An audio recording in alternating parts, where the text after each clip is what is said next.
প্রিয় দর্শক, আসসালামু আলাইকুম। আশা করি সকলেই ভালো আছেন। আজকে আমি মোরগ পোলাও রান্না করব। তার জন্য চিকেনটা আমি ফ্রাই করে নিয়েছি এবং ওই তেলের মধ্যে পেঁয়াজ পেস্ট এবং আদা রসুন জিরে বাটার পেস্ট এবং দিয়ে দিচ্ছি একটা স্পেশাল হাতে বানানো শাহি মশলা এবং এটা ভালো করে মিক্স করে একটু ভেজে নেব। এরপর দিয়ে দেবো টক দই, লবণ।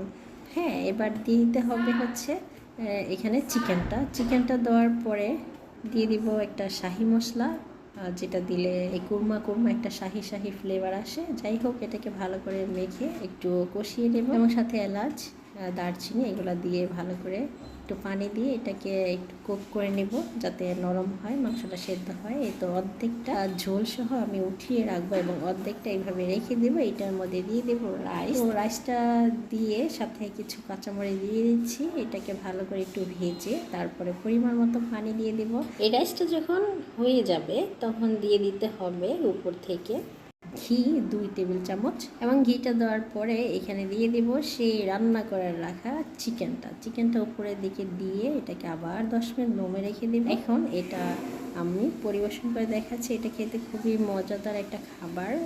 তো ভালোই, মোটামুটি খারাপ না। আপনার বাসায় এইভাবে ট্রাই করতে পারেন। তো সব ভালো থাকবেন। আল্লাহ হাফেজ।